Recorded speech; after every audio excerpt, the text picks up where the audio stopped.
இது பான்னு சொல்லுங்க. ஆகவே மேகங்கள் இத்தனை திரளான சாட்சிகள் நம்மை சூழ்ந்து கொண்டிருக்க பாரமான யாவற்றையும் நம்மை சுற்றி நெருங்கி நிற்கிற பாவத்தையும் தள்ளிவிட்டு விசுவாசத்தை துவக்குகிறவரும் முடிக்கிறவருமாகிய இயேசுவை நோக்கி நமக்கு நியமிக்கப்பட்டிருக்கிற ஓட்டத்திலே நாம் பொறுமையோடு ஓடக்கடவோம். எபிரேயர் 12:1. சொல்ல கேக்குறீங்க? சொன்னா ஆகையால் மேகங்கள் போன்ற இத்தனை திரளான சாட்சிகள் நம்மை சூழ்ந்து கொண்டிருக்க பாரமான யாவற்றையும் நம்மை சுற்றி நெருங்கியுள்ள பாவத்தை தள்ளிவிட்டு நாம் விசுவாசத்தை துவக்குகிறவரும் முடிக்கிறவருமாய் இருக்கிற இயேசுவை நோக்கி நமக்கு நியமித்திருக்கிற ஓட்டத்தில் பொறுமையோடு ஓட கடவோம். எபிரேயர் 12:1. நம்ம கிளாஸுக்கு எந்த கிளாஸுக்கு போனாலும் கற்றுக்கொள்ள தான் நம்ம போறோம். சரியா? கற்றுக்கொள்ளாம எந்த ஒரு விஷயத்தையும் நம்ம பண்ணவே முடியாது.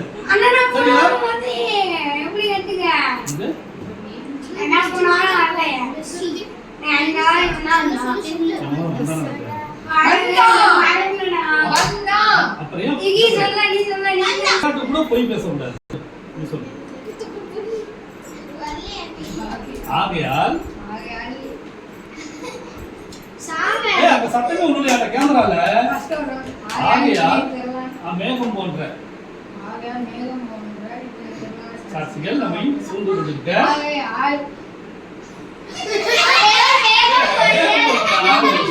ஆகையால் சொல்ல போறேன் அப்புறம் மேகம் வரும்.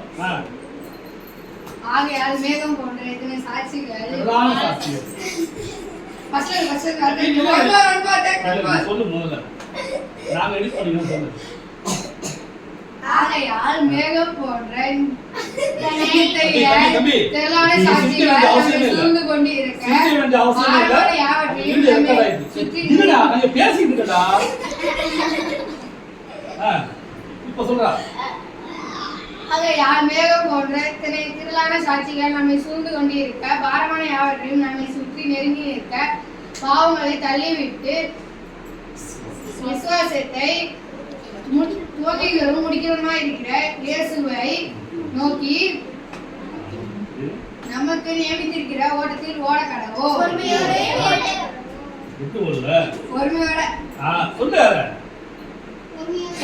ஓட கடவோம். எபிரேயர் 12:1. இப்ப என்ன பண்ற? நிக்காம சொல்ற. தெளிவா அழகா சொல்லு. புரியுற மாதிரி. இப்ப நீ சொல்றத நிறைய பேர் பாப்பாங்கல்ல. அப்ப அவங்க அப்படியே உன்னிப்பா கவனிக்கணும். நீ சாம் நல்லா சூப்பரா சொல்றானே. தமிழ் உச்சரிப்பு நல்லா சூப்பரா சொல்றானே.